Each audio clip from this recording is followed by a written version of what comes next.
Okay, thank you very much. This debate will be a little bit more structured than the previous ones. In particular, we're going to have 15-minute opening statements, Michael going first, then 8-minute rebuttals, 5-minute cross-examinations, 35 minutes of open dialogue, then 5-minute closings from each speaker, and then about 20 minutes for Q&A. So during the Q&A, we're going to have to keep the rebuttals down to 0, just to be sure we can get through as many questions as possible. With that, thank you very much, gentlemen. It's a true treat to have you. We'll let you get the ball rolling, Mike, with your opening statement. Thank you, James. Thank you to Modern Day Debate for hosting. So this is a debate I never thought I'd have to have because I assumed that as a species we realized the practice of child marriage was an abomination at this point. But apparently Muslims, like Daniel, think this is a practice he can defend as a moral good. The reason this debate came about was because Daniel publicly challenged me on the topic, which is fine. I've publicly challenged people. But when I've done so, I've reached out to them privately to set it up. This did not happen, which left me confused as if this debate was going to happen. But I contacted James to make sure we certainly got to this point. So here are my goals. I will argue the practice of child marriage is not morally permissible because of the harm it causes. It leads to physical abuse, bodily harm, psychiatric problems, and a high risk of death. So if you agree with Daniel, Chris Hansen would like for you to take a seat. Take a seat right over there as we dive in. Now, the United Nations defines a child as anyone below the age of 18. I suspect Daniel will disagree with this because it's not the age of adulthood historically. So for the sake of clarity, I will define a female child as anyone who has not completed puberty. The CDC says puberty is complete in girls between 15 and 17, so it makes sense the following stage, age 18, is when we grant the status of adulthood. And so I will argue no one should really marry under 18 and no girl should be subjected to motherhood until she has decided to have a child and has matured enough. Obviously, there is some variation when that occurs. Therefore, I will argue consummating marriage with a girl who has not completed puberty and forcing her to bear children is immoral. Now, Daniel disagrees with the science that supports this assessment and said in his debate with Destiny, in Islam you can consummate the marriage at puberty. Then in his post-debate review he said, what is so fundamentally wrong about consummating marriage at puberty? This is a question that none of these liberals can answer. All liberals can cite is like these abstract claims about what is psychologically beneficial or harmful. But this has not been established. This has not been established scientifically. It's all just what's culturally acceptable in the post-industrial superpowers. Well, that's what I'm going to answer tonight, and I'll explain why it is immoral. Because once again, child marriages lead to physical abuse, bodily harm to girls, psychiatric problems, and despite what Daniel has said, this has been demonstrated scientifically. So the first thing to note is puberty is not a boundary point that girls cross over. It's a process. It takes time for a girl's hips to widen and for her to develop into a woman. This is nowhere near complete when a girl has her first period. To treat womanhood as a boundary point for girls and not as a process is an unscientific way to understand puberty. There is no reason to assume a girl becomes a woman the moment she shows any sign of puberty, let alone she be ready for marriage and childbearing. Yet this is the Islamic teaching on the issue, which Daniel has stated. Well, this study, that is marriage under 18, found that child marriage was significantly associated with delayed antenatal care, miscarriages, preterm delivery, low birth weight, health problems in newborn babies, faulty feeding practices, lack of knowledge regarding family welfare methods, and health implications. They note child marriages lead to serious health consequences. It also bereaves young girls of their childhood by overburdening them with domestic responsibility, motherhood, and sexual relations, rather than allowing them to play with friends or go to school. The study continues and says that child mothers are physiologically and psychologically not prepared for childbirth. Maternal morbidity and mortality is also noted to be high in such young mothers. The girls lack the maturity and the education to properly nurture their own children, and then they make mistakes that hinder their own children's mental and social development, because the girls have had their own mental and social development hindered by being forced to marry so young. So they then hinder the development of their own children. So arguing for girls to be forced into these situations is blatantly immoral. In 2007, the United Nations Children Fund reported that a girl under 15 is 5 times more likely to die during pregnancy and childbirth than a woman in her 20s. Another paper pointed out that girls under 18 are more likely to die from childbirth and debilitating illnesses like obstetric fistulas. In Mali, the maternal mortality rate for girls 15 to 19 is 178 per 100,000 of live births. And that is not just because of poor health care, because in the same country, the maternal mortality rate for girls, for women that is only 32 per 100,000. In Togo, for the same groups, the rates are 286 and 39. And the reason for these high numbers is because they're more likely to suffer from eclampsia, postpartum hemorrhage, and obstructed labor. Obstructed labor often leads to obstetric fistulas. That is where holes develop in the birth canal and can lead to leakage of urine, feces, blood, can cause nerve damage, the significant decrease in the likelihood of conceiving a second healthy child, as well as the death of the girl. The paper says girls 10 to 15 are especially vulnerable because their pelvic bones are not ready for childbearing and delivery. Their risk of a fistula is as high as 88%. Additionally, mortality rates are 73% higher for infants born to mothers than are children. Even the mortality rate for children under 5 born to child mothers can be 28% higher than those born to mothers over 20. Because as noted, many of these poor girls were not allowed to mentally mature and they lacked the ability and education to properly care for their children. A 2022 study found that girls who marry under 18 were more likely to be physically, emotionally, and sexually abused by their husbands in 14 of the 16 countries they looked at, with strong correlations in 6.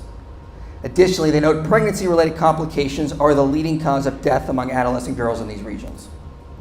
A review of the literature found that multiple studies have found the same result. They say the reason is because there is an extreme uneven power dynamic between the male and the female, mainly because of the age gap. The females, who lack decision-making abilities, constantly deal with harassment from their husbands and in-laws and are socially isolated. The review agrees with other research I cited that child mothers are likely to suffer from pregnancy-related complications, depression, and inadequate parenting skills. Another review shows evidence of stunted social development, depression, and anxiety in multiple studies. Here's another study which shows child marriages cause young girls to have more suicidal thoughts and attempts. They say the study's findings are compatible with findings in the United States that adult women married as children were 1.41 times more likely to have had a lifetime history of psychiatric disorders compared with women married in adulthood.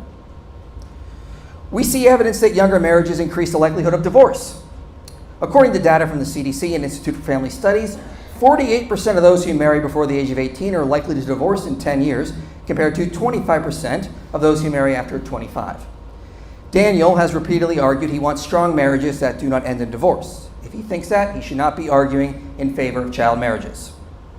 Now, I could go on, but I can find no psychologist or medical expert that agrees that child marriages should be allowed or practiced. They're described in these studies as a human rights violation because of the problems they cause. So there really is no escape from the conclusion. Child marriages likely lead to physical and mental harm. Anyone claiming a society would be better if we force young girls into these situations is either misinformed or delusional.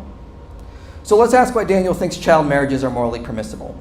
In the same debate review, he said, it's something that has been practiced historically in all cultures. Why? Because you have a limited fertility window that women have to have children, and you value family. You need family, especially in most of the countries in the world, because children are going to work in the home, they're going to work for the family, bring money into your family. You need children, and your society needs more and more children to defend itself because wars are on the basis of manpower. So there's all these important economic, military, societal, familial objectives with having more and more children, and that requires maximizing the fertility window. Now, let's just set aside the fact that Daniel, either intentionally or unintentionally, said he was okay with child labor and children being used in wars. He may not have meant it, but let's focus on this. He provided no argument child marriages are morally permissible. All Daniel has ever argued for is the pragmatic usefulness of child marriages, not their moral status. Allegedly, they maximize reproductivity and increase the population size, but this is not moral justification. For example, if you want to increase your society's birth rate, you can make rape and adultery legal. But they are morally impermissible despite having pragmatic value in increasing fertility. Daniel has to give a moral reason for child marriages given the harm they cause. Do they increase virtue, decrease vice, help young girls to live flourishing lives? No. It's pretty clear from the data I cited that none of this is true. In fact, they're incredibly harmful. They increase mental health issues, stunt social development, lead to immoral acts like spousal abuse and suicide, and can even lead to physical harm and death. So it should be clear to every reasonable person there's no moral justification for child marriages. Furthermore, they may not actually help increase the society's reproductivity if they increase the likelihood of death for the mother or the children. An educated society should outlaw child marriages if they care about their people and their well-being. And most people alive actually understand this. Research shows that child marriages decrease the more people become educated on this topic. But also, if we look at the average age women have their first children around the world, the country with the lowest age is Niger with a mean age of 18.5.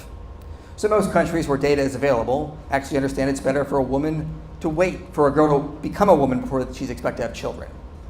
If Daniel was correct, it's beneficial for a society to force girls to have children. Why is it not practiced more? Well, the answer is pretty obvious. It's because most people understand it comes with all sorts of problems that actually harm your overall society. Daniel has also appealed to the past and has argued child marriages were perfectly normal before these Western Christians came along and ruined all the fun they were having with children. Well, first off, on behalf of Western Christians everywhere, you're welcome. But second, although child marriages have occurred in the past in many cultures, it still does not make them morally permissible. And third, studies on the Roman Empire indicate the average age women were married was still in their late teens to early 20s. Like today, many in the past understood forcing a girl to bear children led to serious complications. For the Jews of the same time period, it would vary from region to region, with the Jews in Babylon marrying younger. But the scholar Michael Satlow has pointed out the average age Jewish women would marry was still in their mid-teens to early 20s and after they had matured. Some texts even speak of a woman being ripe for marriage at 20. So if Daniel wants to argue that Mary, the mother of God, was a child bride, I will contest that. Even medical experts before the modern era spoke out against marrying too young. In the 2nd century, Cyrannus of Ephesus warned problems result if girls are married too young, in childbirth, that is. Kim Phillips, in her book, points out that Albertus Magnus advised waiting until after puberty before attempting to conceive children. Giles of Rome even said it's best for girls to wait until 18 before consummating marriage, long before the rise of liberalism. Phillips also notes there was no single marker that indicated the transition into adulthood. It was understood as a process. She says canon legal theory on women's marriageable age offers a very limited perspective, and that social beliefs and practices provide a more reliable view of girls' transition to adulthood. Now again, these books and papers do accept that girls were married at younger ages at times. But if we follow what the current science shows us, it makes sense that many past cultures had such high infant mortality rates if girls in those societies were having children at younger ages. Of course, Daniel doesn't need to defend marriage at 15 or 14, but consummating marriage with a 9-year-old. Because that is what Daniel accepts his prophet did when he consummated his marriage to his child bride, Aisha. And there's no reason to think this act set a good example for the rest of us. Now, before closing, I suspect we might see some whataboutism from Daniel, where he might try to argue there are child brides in the Bible. The problem is this would be confusing descriptions with permissions. The Bible describes things that happened in the past without claiming they were good actions. God often tolerated the sin of the prophets and the patriarchs and proclaimed their actions were morally good.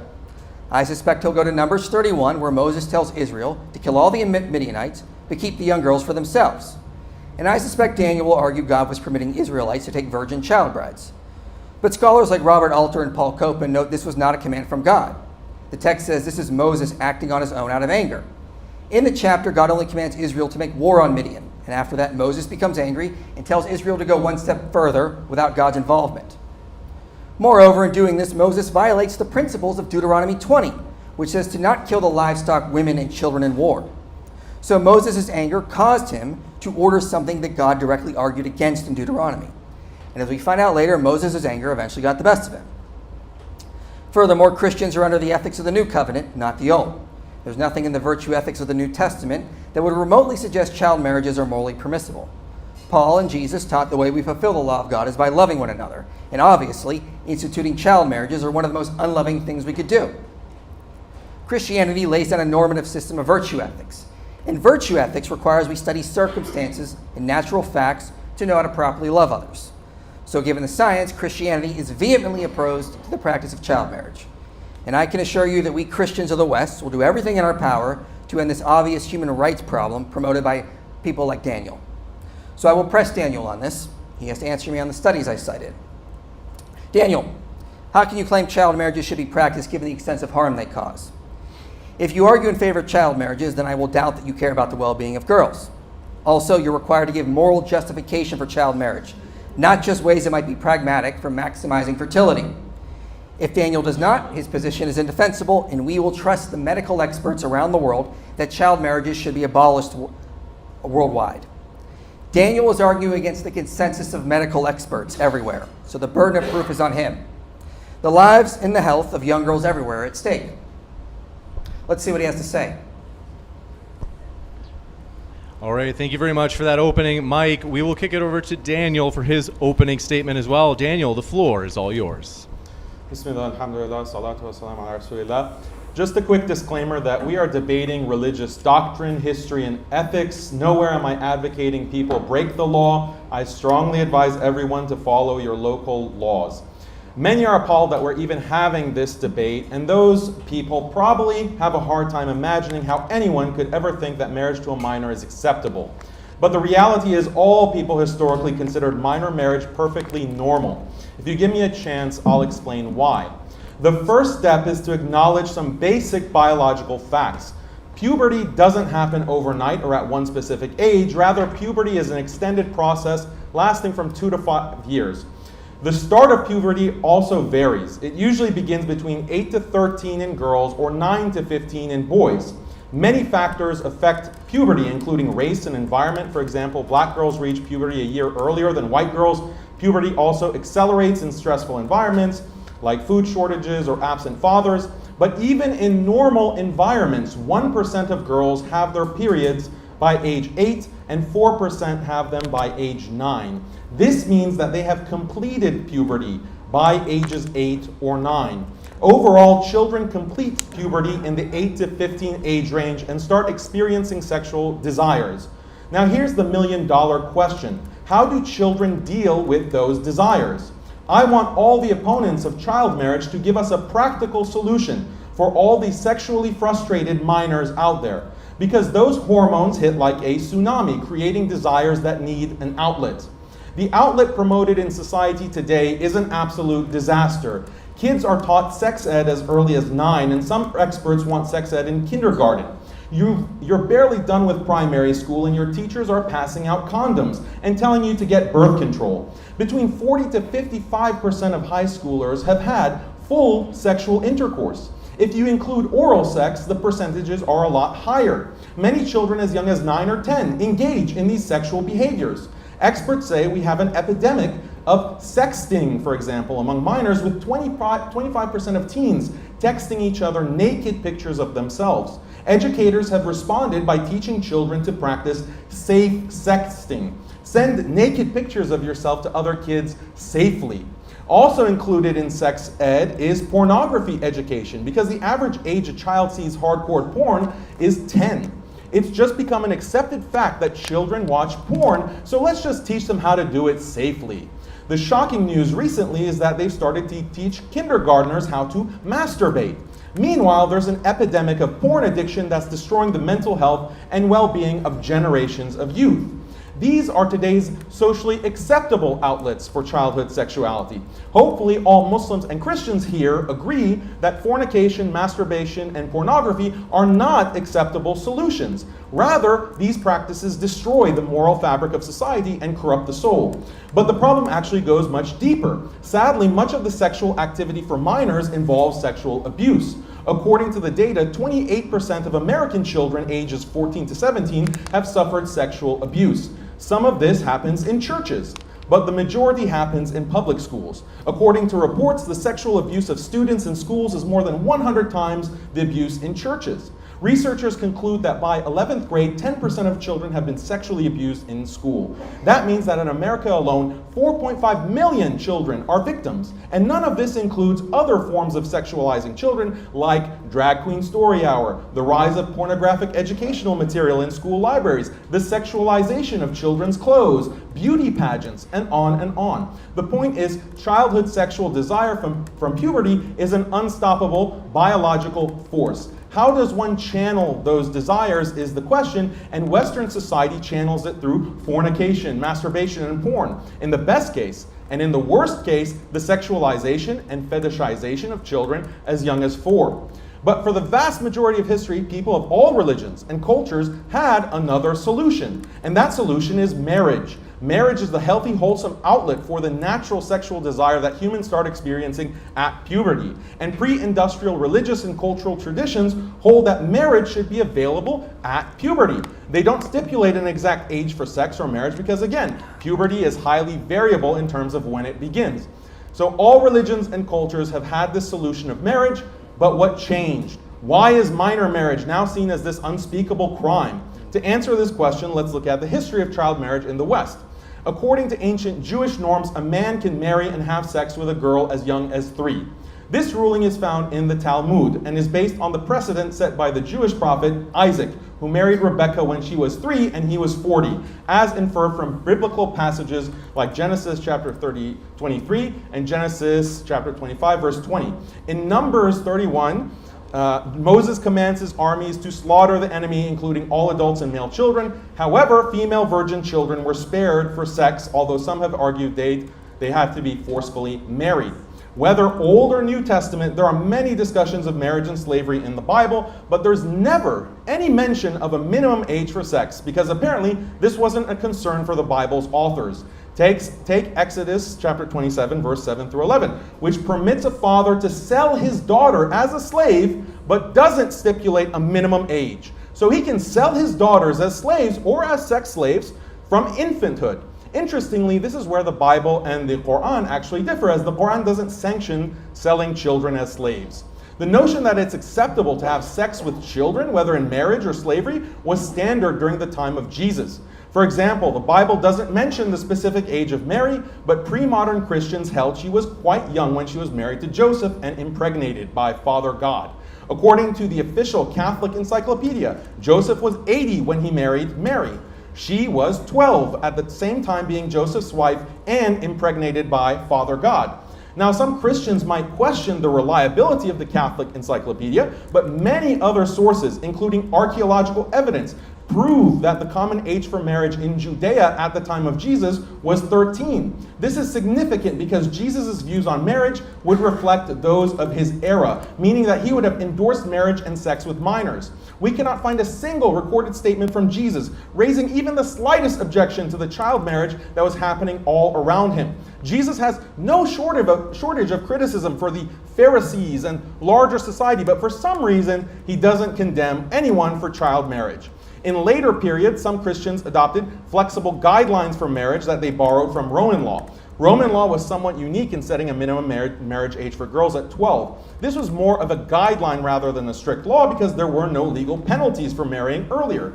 Medieval Christians in the West eventually borrowed the same rule, enshrining it in canon law. Christian women could marry at 12, but in some cases, especially among aristocrats, they married as early as 8 or 9.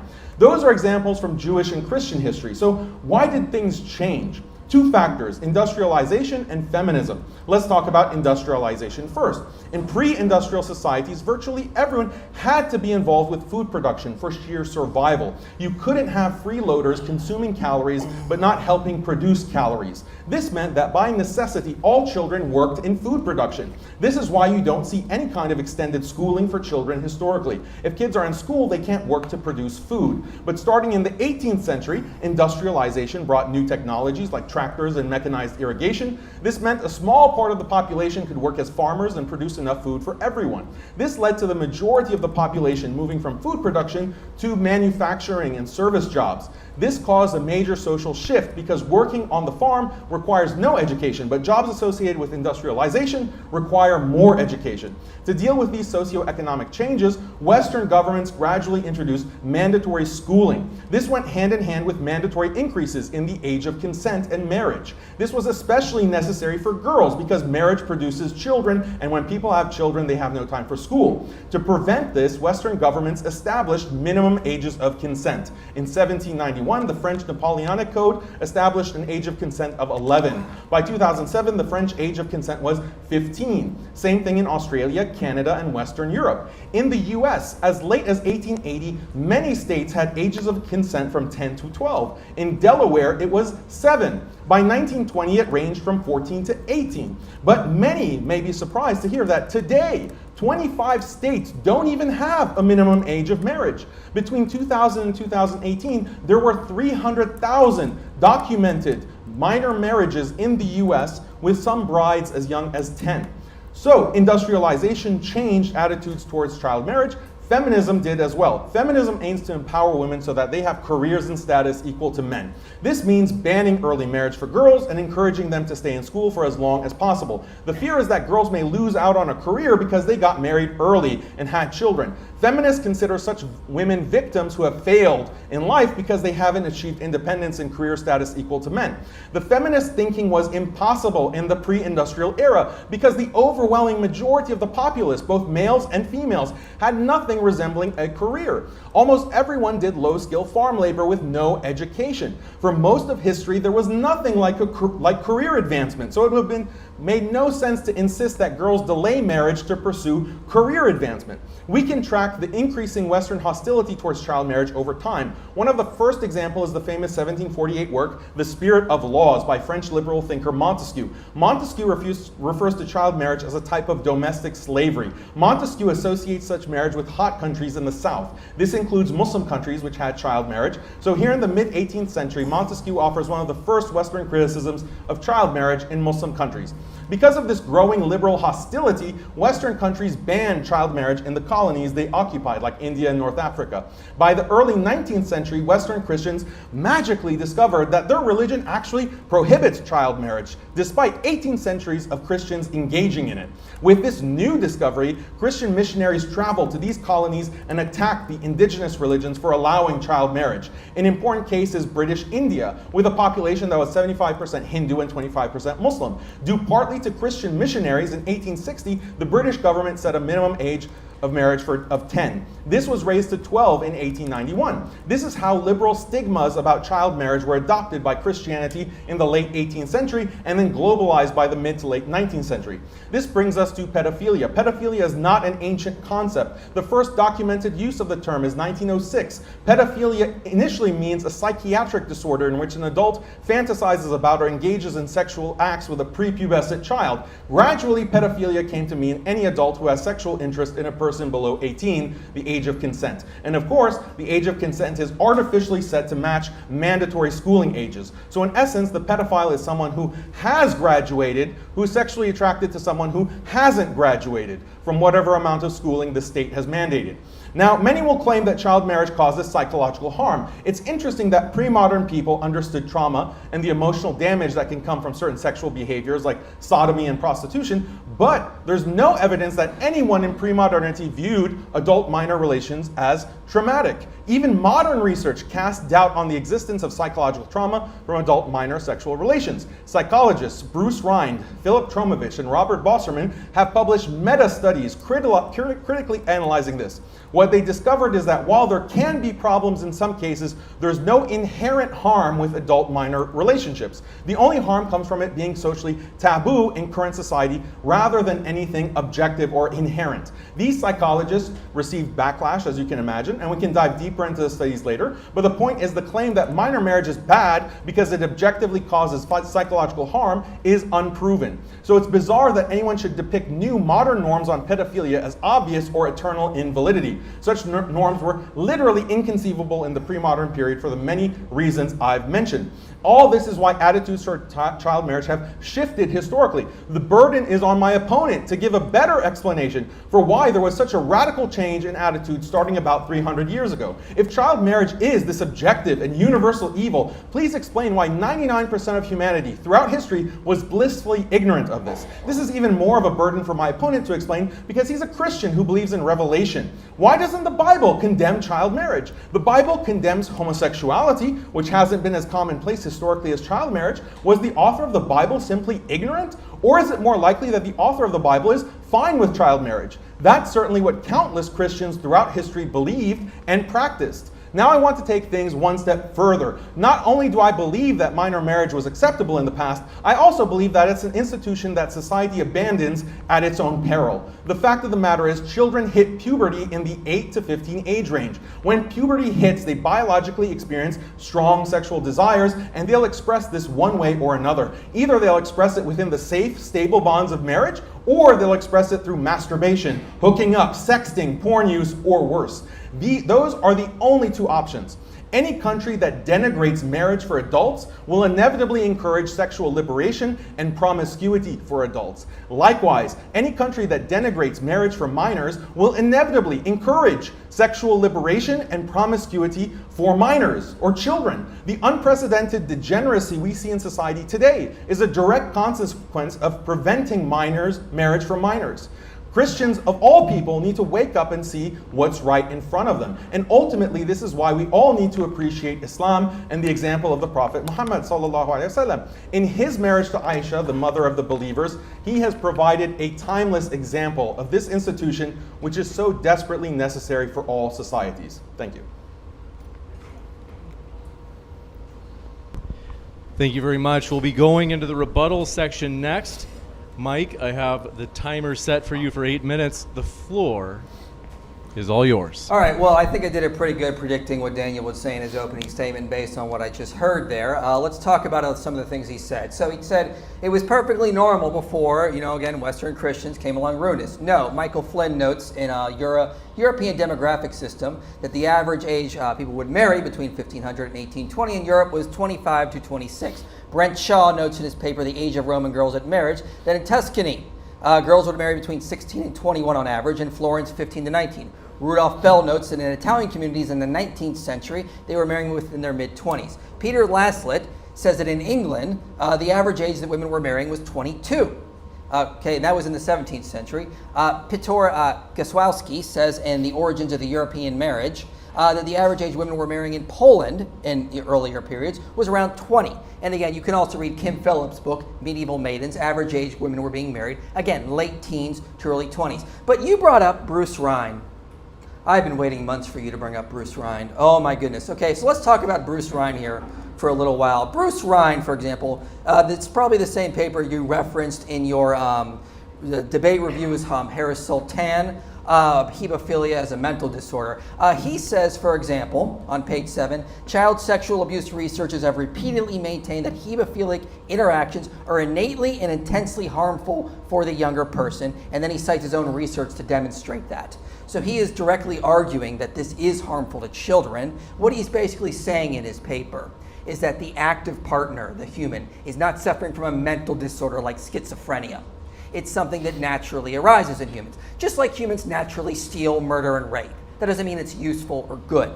He describes it as a harmfully mismatched, neurologically evolved traits on page 6. But what Daniel's not told you about this paper, even though he's been citing it as far back as 2019, is the paper mainly focuses on homosexual hebephilia.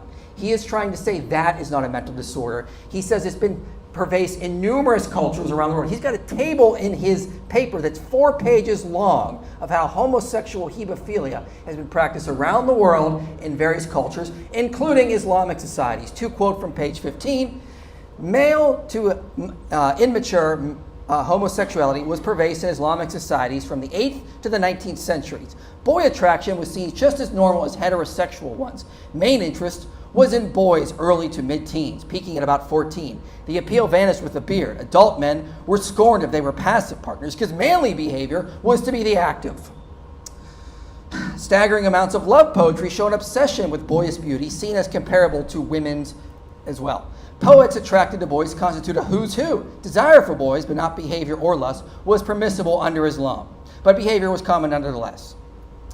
Impermissible. The tradition eroded in the late 19th century in reaction to Western abhorrence and efforts to modernize. So, because Daniel's been quoting from Bruce Ryan's paper for years, he's put himself in a trilemma. Either he has not read it, he's lying about what it is, or he secretly agrees with a lot of the things Bruce Ryan says and wants to return Islam to the days before Western influence, when big strapping Muslim men could write gay erotic poetry about boys. So I just want to say, but again, Bruce Ryan says this was eroded when Christians came in and basically ended it. So I'm sorry that we in the West came in and we took away your child brides and your gay erotic poetry with our Western values. My bad. So let's also talk about it. He says, do girls complete puberty by 8 or 9? No. According to Midwifery and Women's Health Nurse Practitioner Certification Review, the CDC as well, we don't see completion of puberty until 15 or 17, as I noted. I agree younger sexual activity for people under 18 is bad, and I don't think you should have sex outside of marriage. Okay? But his solution is child marriage. That's like saying, oh my God, I got a kitchen fire. Let's put it out by breaking the dam and flooding the neighborhood.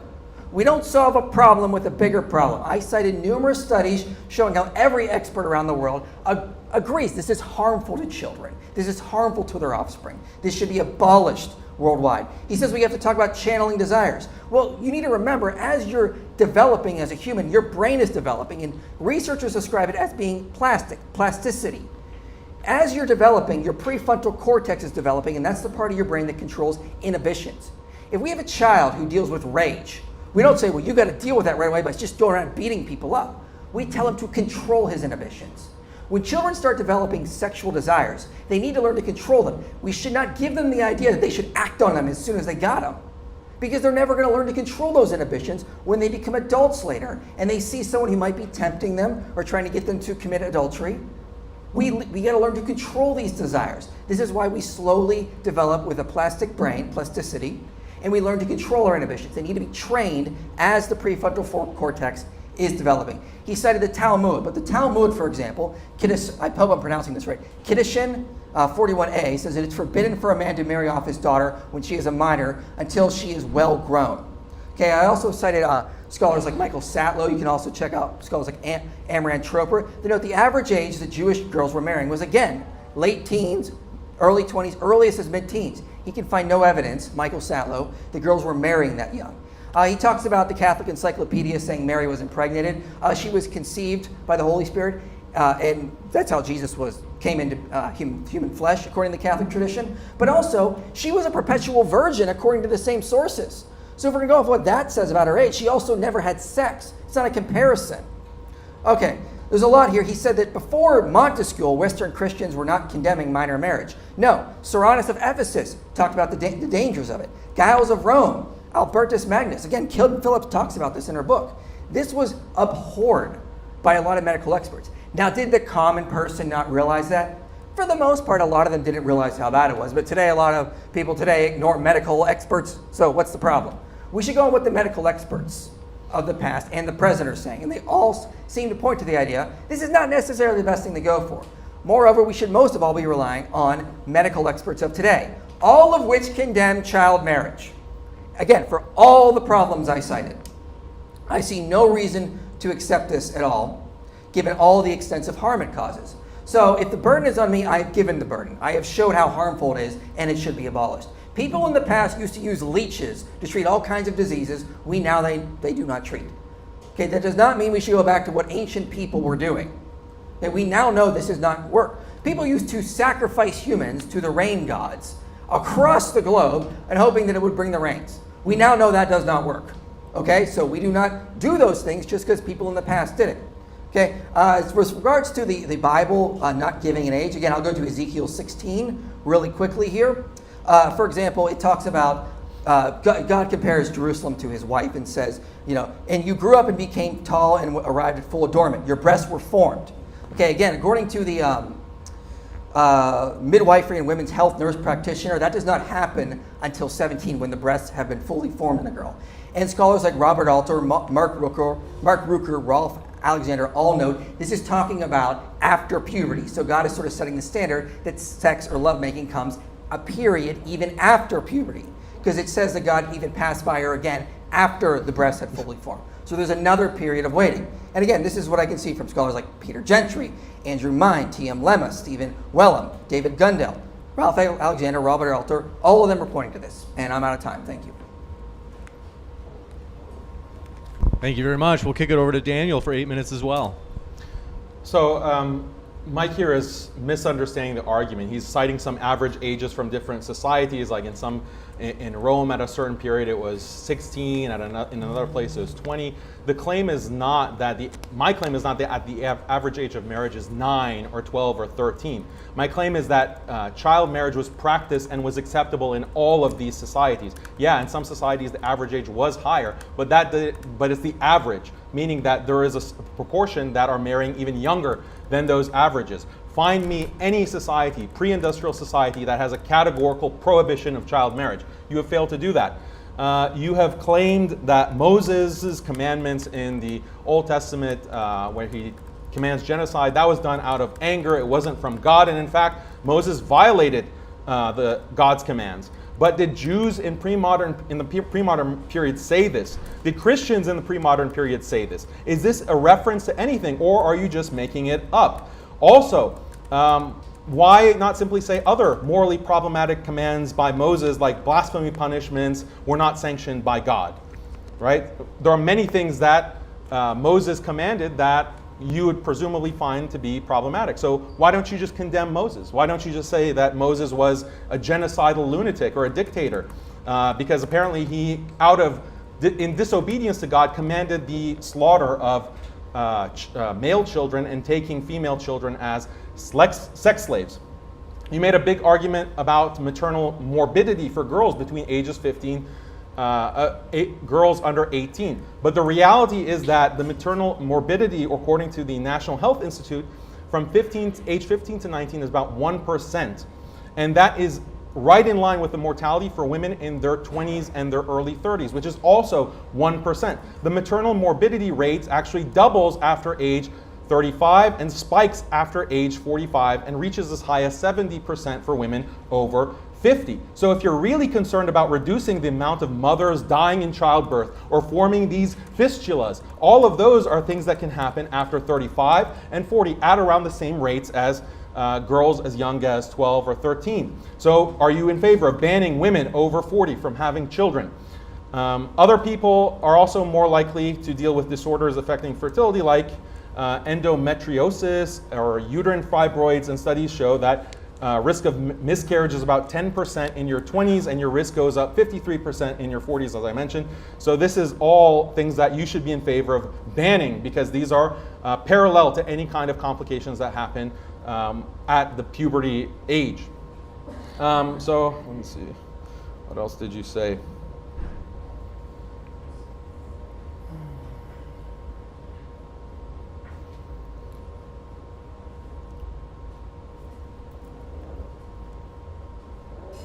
You also did not respond at all to the point that I made about fornication being rampant. What you seem to mention is that you advocate abstinence. People should just control it. Teens should just control it until they're over 18, because if they marry below 18, that's child marriage, which you're against. So does abstinence work? Does anyone here think that abstinence works? Clearly not. It's something that is widely recognized as a major failure. So really you're advocating for fornication, masturbation, porn use. Are you against all of these things happening before the age of 18 or when someone is actually mature?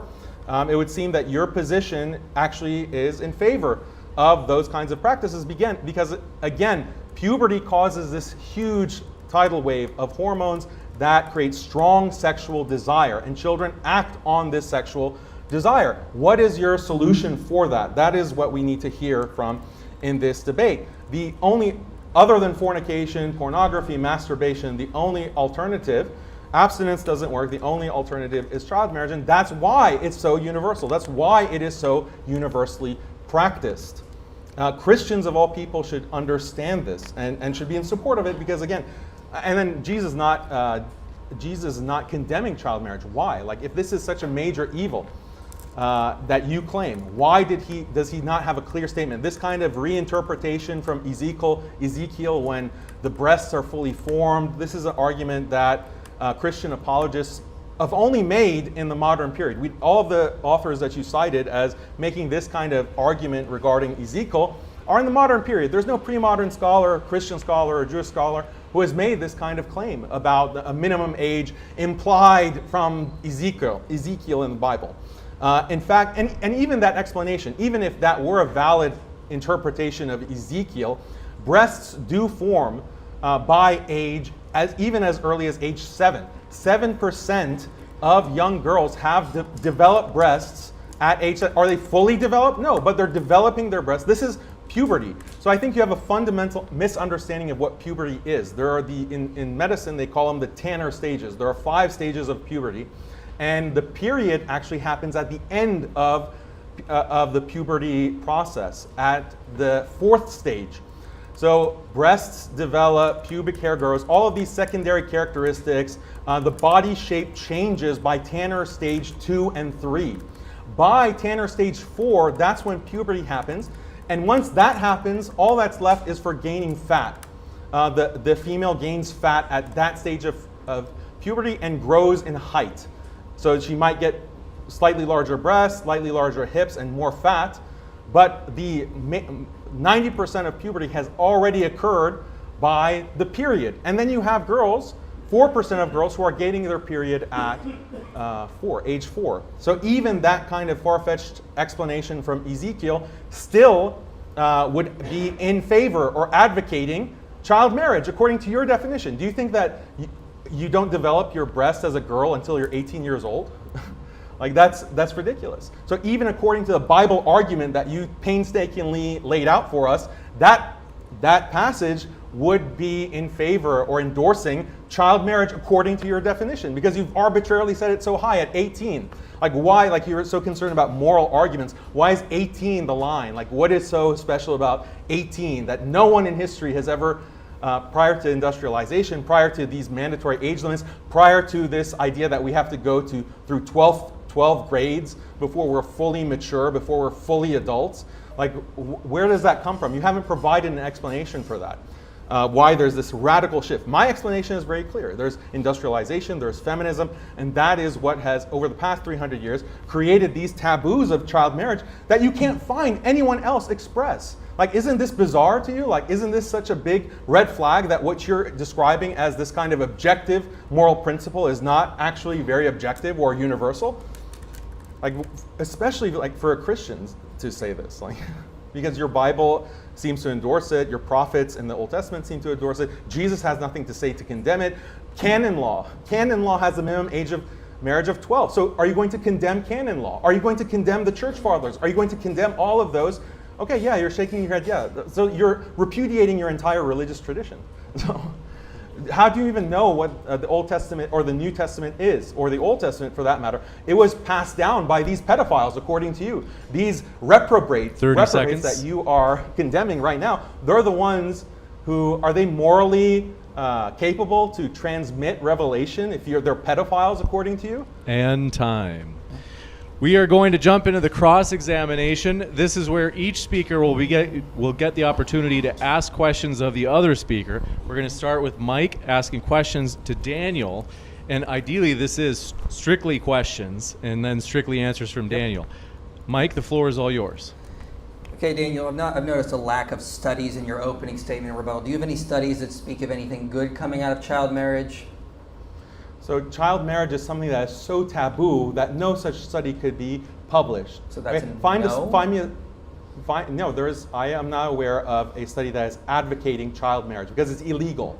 It's something that's illegal in Western society because of the mandatory schooling ages. So there are no studies that can get funding to advocate something that's illegal. Are you aware that most of these studies, and many I cited, were actually done in places like India or Sub-Saharan Africa, Middle East? Those studies are funded in the West by Western universities. You mentioned the period comes at the end of puberty. Are you saying someone can marry and have sex with someone prior to getting their period?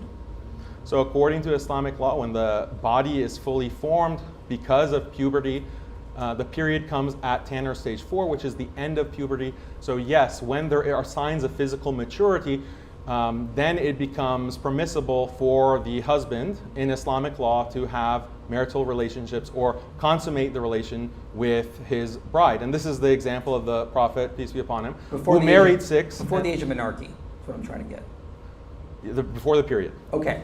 I thought your argument originally was this is about maximizing fertility. That's why we need to have child marriages. How can you maximize fertility before a girl is ovulating and menstruating if it's years before then? You're telling me that, what I'm trying to get at and trying to ask is like, so you can have sex, marry and have sex with a girl years before she has her period. If that's the case, how is this about maximizing fertility and not about just sadistic pleasure? Well, I didn't make an argument about maximizing fertility, but I'll still give you the courtesy of addressing your question. What evolutionary biologists suggest, like David Buss, is that this kind of attraction and wanting to, because they've done studies where they show body outlines without ages of females, and they show a body outline, like a silhouette of a female at age 12, 13, 14, 15, 16, and they ask adult men, which body type do you find most attractive? The men don't know what the ages are, they just see the silhouette. And when you tally all of the responses, the most popular or the most attractive silhouette body shape is of a 14-year-old. So that's something that is explained evolutionarily. I don't believe in evolution, I know that you do, but they explain it that this is an adaptation, because if you can start fertilizing a female as soon as she's showing signs of an imminent fertility, the period, menarche, then that will maximize, because you secured the female right at the beginning, the start of when she will potentially. But you can still have sex before you be start pure. maximizing fertility, right? When the body is physically Okay. mature, according to Islamic Do you know law. what precocious puberty is? Yes, I do. Okay, what is it? It means starting puberty unusually early, like Can beyond you have, averages. Is there anything in Islam that prevents you from, a man marrying a 5-year-old that started precocious puberty?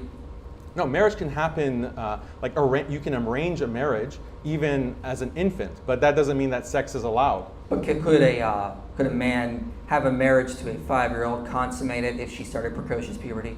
If she starts showing signs of physical maturity, then yes, that's permissible, as I stated. That's What about the age principle. 4? If there are signs 3. of... So this is something that becomes biologically impossible, because precocious I have a puberty, study there are that shows no... it goes as early as 11 months. All right, well, that's something that the parents would not... see, the thing about Islamic marriage is that parents are involved at these ages. And when you look at the marriage of the Prophet, peace be upon him, to Aisha, her parents were involved. And so she was not living with the Prophet, peace be upon him, even though she was married to him.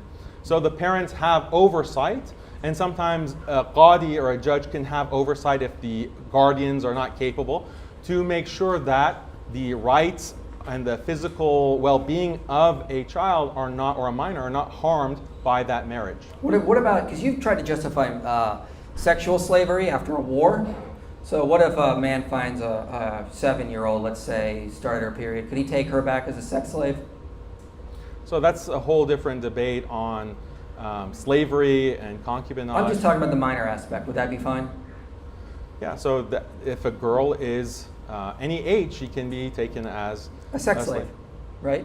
Yeah, as opposed to being left to die after war. So women can't take care of themselves. They would need to be taken by the men because they're too incapable of caring for themselves. Only Or do you- about 10 seconds left. Yeah, a 4-year-old, a 7-year-old, an 8-year-old. No, I'm talking are about the not women capable. and the children. Yeah, this is the topic of sex slavery, which is also endorsed in the Old Testament and practiced by Moses and other prophets like Joshua. So that is a practice found within the Bible. It's found within Islam, within the Quran, and it's practiced, again, universally. So if And I'll give you a chance to wrap up that sentence, and then we got to go to the next portion. Yeah, so if you want to condemn Islam for these kinds of practices, you have to condemn Christianity and your entire religious tradition for exactly the same practices, if not worse. So I don't see the logic of this. We'll jump to Daniel asking questions of Mike. This is going to be 5 minutes as well. Daniel, the floor is all yours. Right, do you think fornication is prohibited? No. So you think fornication is allowed by God?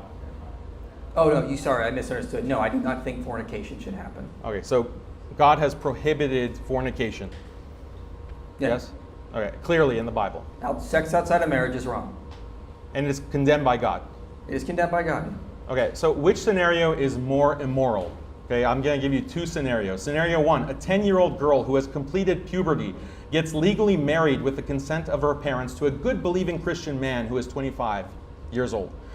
That's scenario one. Scenario two, a 10-year-old girl has a 10-year-old boyfriend and they fornicate whenever they want. Which is more immoral? I don't have to answer that because that's an either-or situation. I say they're both No, one or immoral. the other. Which one is more No, immoral? both are immoral. Which one is more immoral? Both are immoral, Daniel. Okay, so fornication is happening rampantly. Do you have the same kind of feelings of that being evil and wanting to stop it? And you put that big slide about Christians are going to stand against child marriage. I can also put a slide up that says Christians are going to stand against fornication that's happening rampant throughout society. Yes, we condemn it. Where? I'm condemning it right now. Hear me. I'm Okay. condemning it. Okay. So, but you didn't think that was more immoral. The child marriage scenario was not more immoral than the fornication. We're debating child marriage, and I'm pointing out it's immoral. I can also agree fornication. So you did is not immoral. say that was more immoral. Okay, got it. I have so no according reason to to say one or more. They're both according fine. Well, according to the Bible, you do have a reason to say it, because the Bible explicitly condemns sex out of marriage, but it has nothing to say about child marriage. According to some Christian sources, Jesus' mother was either 12 or 14 when married to Joseph. When it comes to child marriage, what do you think is more likely? Option 1, Jesus held views similar to those found in the society of his time and thus had no objection to child marriage. Or option 2, Jesus held views similar to the United States in 2023 and thus viewed child marriage as very evil. Which one is more likely? Again, I quoted scholars like Michael Satlow that argued the average age was not 13, especially in Palestine. They were Is there married any much pre-modern later. scholar who has this opinion? Yeah, Cyrannus of Ephesus, as I cited in my opening statement, Giles of Rome. What did you say? Repeat what he said. All right, I'll go to Cyrannus of Ephesus, as you want. Let me pull up his quote here. Cyrannus of Ephesus. He says, okay, so this, within regard to the birth passage, difficult labor takes place when the uterus is either a narrow orifice or a small one or a small neck. He goes on to say, a small orifice or a small neck occurs for many reasons, for it obtains whenever women married before maturity conceive and give birth, while the uterus is not fully grown or fundus of the utera expanded. Where's that condemnation of marrying before 18? He is or having sex basically before going 18? on and saying that these are problems. When there's a small orifice, it results in No, problems. so now you're making the descriptive prescriptive error, because where is that prohibiting or speaking out or condemning child marriage? He is We didn't see going- that in that reference. So is there any other pre-modern scholar who condemns child marriage? Again, I quoted Kim Phillips' book, Albertus Magnus. They're not pre-modern scholars. Where is the They were citation? writing in the 1300s. Find me a quote. What is a quote from a scholar that says child marriage is wrong, not a descriptive Okay, statement? you're asking me to give you exact wording, yet I can quote them basically condemning it in their own words or talking about the harms of it. Where? Read Same it. thing. Read it for me. Again, I quoted, for example, Kim Phillips' book. She says, Albertus Magnus stated that while the physical changes associated with puberty enable boys and girls to feel desire and enter sexual relations, the seed of both parties was either too weak or not admitted, so the weak offspring nonetheless were a result. The notion that intercourse and childbearing at too early an age had deleterious effects and had great authority. However, in some views of Aristotle, translated by Giles of Rome and De Rome, and then translated by John of English. She goes on to say, the knowing of women in kind and childing condemn sex before 15, for example. She quotes, again, Albertus Magnus, Giles of Rome. Again, none of what you quoted was a condemnation of child marriage. Listen, yeah, there are deleterious effects there are more likelihood of complication at that age, but you also have more complications at age 40 or 50. They're not So in comparison. is that just as immoral? The medical experts say that's not a comparison. And again, Where? Which I experts? can talk about, Which experts? You cited mortality and you cited uterine tears. Those are just as likely at age 50. No, they're not. Yes, they are. No, they're not. I can cite you that. I can pull cite up them as the well. National Health Institute, and we can show you exactly the charts that show that. And prove My opening statement literally had studies showing that no, it is not. It is much worse. It's 5 times more likely under the age of 15. You compared 15 to 25. You didn't compare 15 to 50 or 45. Age 40, 45? a woman at age 45 having a child is also very highly likely to get Okay, then they uterine probably should. tears. Okay, then they should probably retire at that point. What's your point? It still But means your child marriage is argument wrong. implies that that is as immoral as child marriage. Having a child at that age, if it's going to cause those kind of problems, but does it cause the psychiatric problems I mentioned? Does it cause the high All right, rates now of you're getting divorce? so I you gotta- agree. So you find it. So you I would gotta find interrupt. it just as immoral. I can give you a chance to finish this question that you just started, Daniel, and I'll give Mike you a chance to Okay. respond. That's it. No, I'd have Okay, another question. I so can- I'll see I the can time. condemn child marriage because, again, I gave a cumulative case from all sorts of problems it causes. Yeah, Okay, and all we're the not things that seeing you these all the things psychological that you problems. cited have holes in them. I do Such have as? to. I have Like to go there to is the no next pre-modern portion. scholar that actually condemns child marriage. All of the citations that you just read show that they're making medical descriptions. They're not condemning. They're not saying this is immoral. So you're making the same descriptive, prescriptive fallacy that you accuse me of. I'll give you a chance to respond, Mike, as this is open dialogue time. Okay, yeah. Again, I was going to cite the medical moral treatises on this issue, and the medical experts all agree this is harmful. So again, I'm making a evidentiary type argument where I say, look at all the evidence showing this. And again, we see this reflected in the society. Kim Phillips, again, in her book Medieval Maidens, points out that there was a lot of people concerned with having children too young. She cites kings and different rulers, different barons, basically saying, please wait until my daughter is this age before the marriage is consummated. So at one point, this girl Elizabeth, she cites in her book, was married young, but her father says you cannot consummate the marriage until after 16. A king over Aragorn said I have to wait till after 18, for example. So there was this concern, and they were basically trying to up the age at that point. At what point were they upping the age? In the Middle Ages, medieval period. Yeah, they settled on the age 12. That was the minimum age. No, Kim Phillips That's says in canon law is not a good representation of that. She says canon law is very limited understanding of what was going on. It's like today citing that in. Well, so cite me another example of a law that prohibited marriage. I never said it was necessarily prohibited. I'm citing cultural aspects. Okay, The so debate that's is my not- point. the It was not debate- prohibited. The debate is not, did people in the Middle Ages allow child marriage? I agreed in my opening statement, yes, they did. And it was still harmful when they did. And a lot of people at the same time were like, hey, maybe we should up the age. And they were encouraging girls to wait many more years. Yeah, but the debate is about the acceptability and the morality. So you have to explain why is 99% of humanity engaged in this grave, grave evil. That's why is 1% of humanity in the modern period, magically, only within the past 300 years, suddenly discovering, oh, this is such a terrible, traumatic thing. This is so evil. There's so much harm coming from it. When you cite medical experts, for example, this is an important point, and you say that, oh, well, there is these harms that come from sexual relations with minors at the age of puberty or right around that age of pubescence, those are likelihoods. When you say morbidity, mortality, those are likelihoods. And if you're going to pin your argument on medical harm, then there are all kinds of sexual behaviors that cause medical harm. I cited having sex or being pregnant and having children with women over 35, over 40, over 50. Those are also extremely harmful. So if we take your moral argument, all of those kinds of sexual acts and reproduction should be also outlawed and should also be considered a grave moral evil. What about sodomy? What about, you should be in favor of laws that ban all of those practices. Can I respond to two things there? For one, you said, why should we not ban it if it's harmful? And the other one was like, it's been so pervasive in cultures. Well, again, let's go to your own source, Bruce Ryan,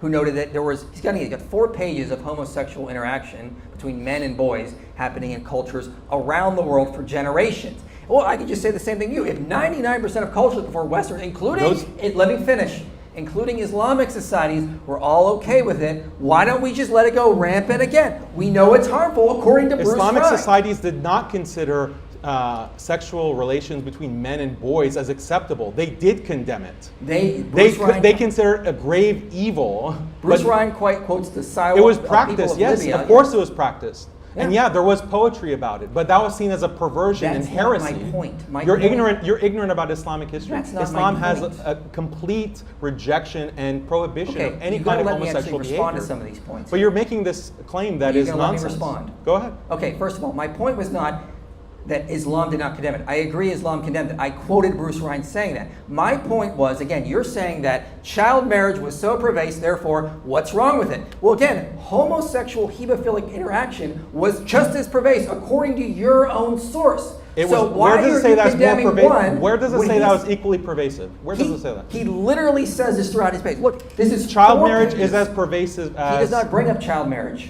Then what comparison are you making? You're the one who quoted Bruce Ryan. Yeah, in a different context, for a different purpose. You cited it in your opening statement. Yeah, but I didn't make that point. I'm not saying everything Bruce Ryan has ever said is correct. I'm saying this meta study that Bruce Ryan did with others showed that the sexual act between a minor and an adult is not inherently traumatic. It doesn't inherently cause psychological trauma. Yeah, I'll read you the abstract, since this is a point of dispute. I have the actual study. I can read from that. Yeah, it suffices to read the abstract. Page 7, child sexual abuse researchers have repeatedly maintained that hemophilic interactions are innately and intensely harmful for the younger person. That's what he's disputing. That's what the study No, is. that's what he's saying, and it's true. No. Look, here's what it says. Many laypersons and professionals believe that child sexual abuse causes intense harm, regardless of gender, pervasively in the general population.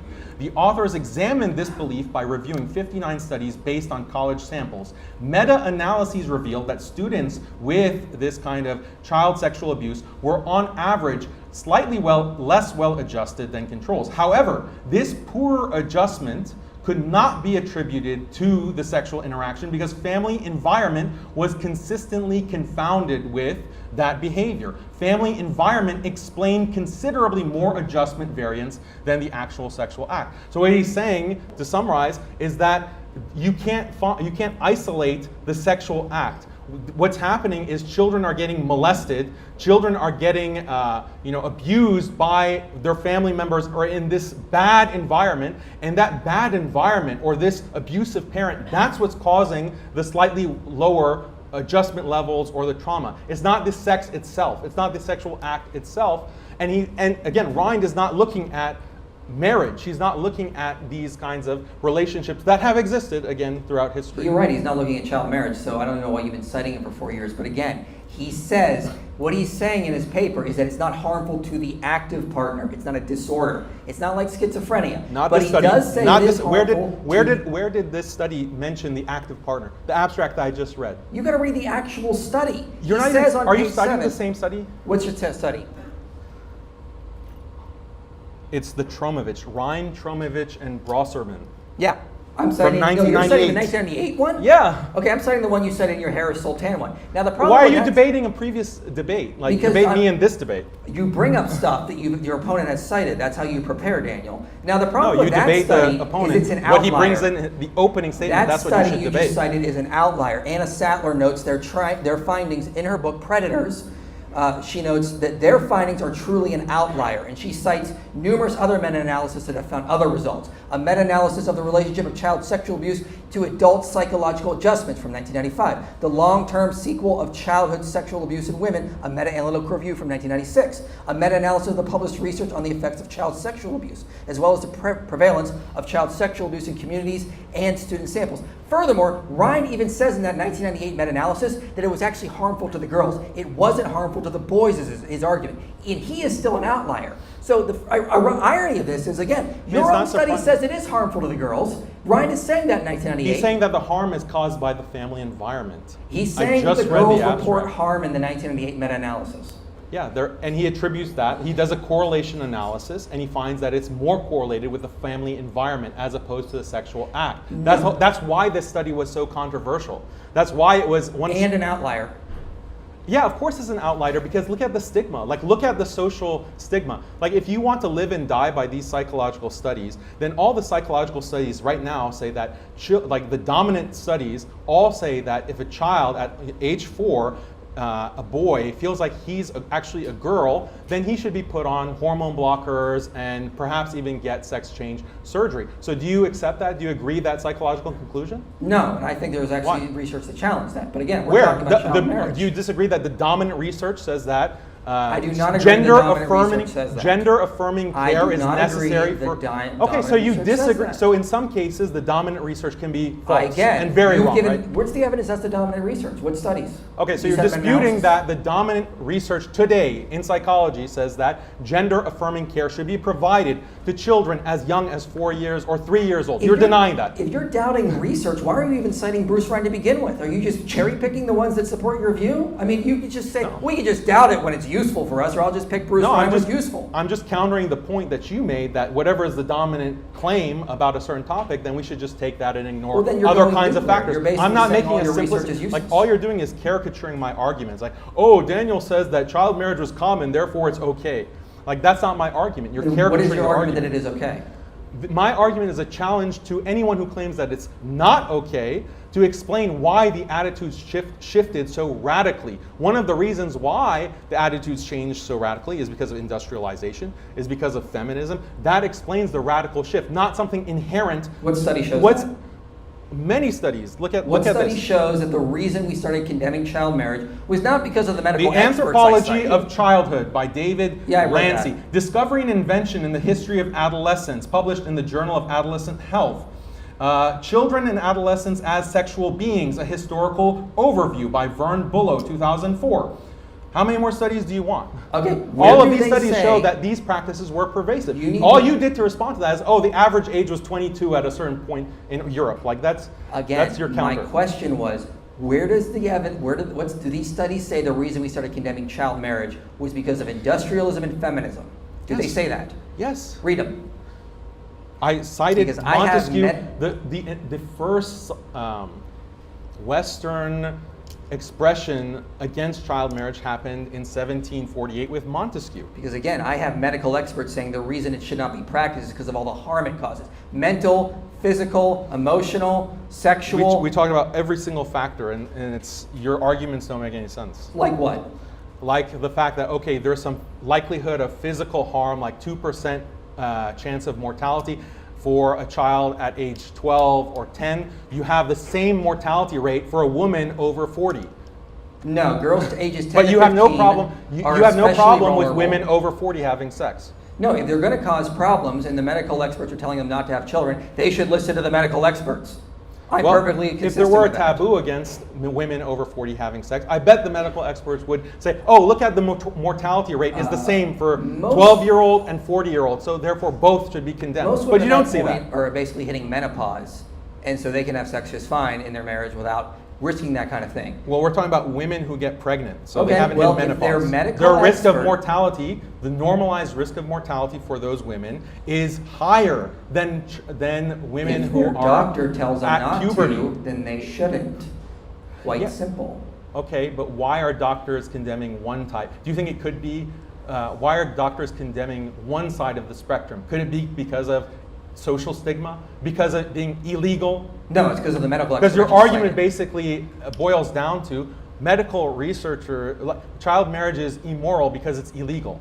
No, That's it's- begging the question. We're asking, why is it illegal? Why is there a social It stigma? causes severe mental and physical harm. Where's the Increase- evidence for that?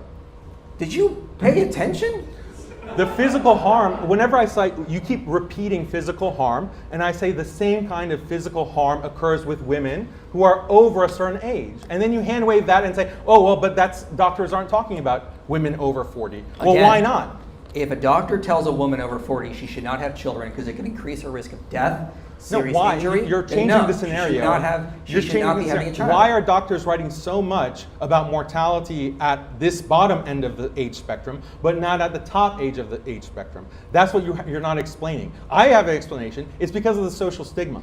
Okay, because again, the research shows that women at this age, they're still psychologically and emotionally developing. When you force them into marriages too young, they have increased anxiety, depression, psychiatric disorders, increased risk of suicide. They're more likely to die. They can't raise children properly because they've not been educated enough. They've not been able to mentally mature enough. So again, the studies I'm citing show you have an increased risk of death for even their offspring and how they're raised up to the age of 5. The rate of psychological maturity is also very contextual. It's very environmental. Children who are, or women at age, 12-year-olds in Africa or 10-year-olds in Africa today are considered adults. Like this category of adolescence is something that is a modern Western construct. The because research I you cited was don't done have- in Africa. Yeah, I know. So that's that kind of stigma that's attached from the West. That is what affects these health outcomes. Then why do they have the same problems in there?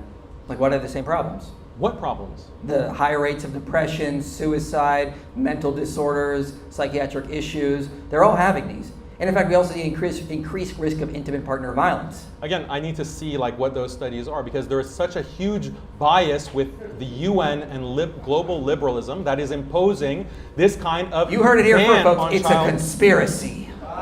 Oh yeah, because liberal powers have never conspired to impose their values on the rest of the world.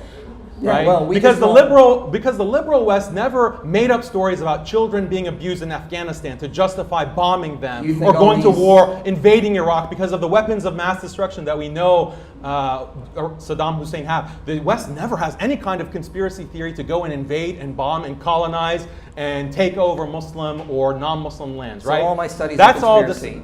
All my studies are a conspiracy. I cited so many studies that go directly contradictory to the things that you What cited. studies did you cite mention child marriage?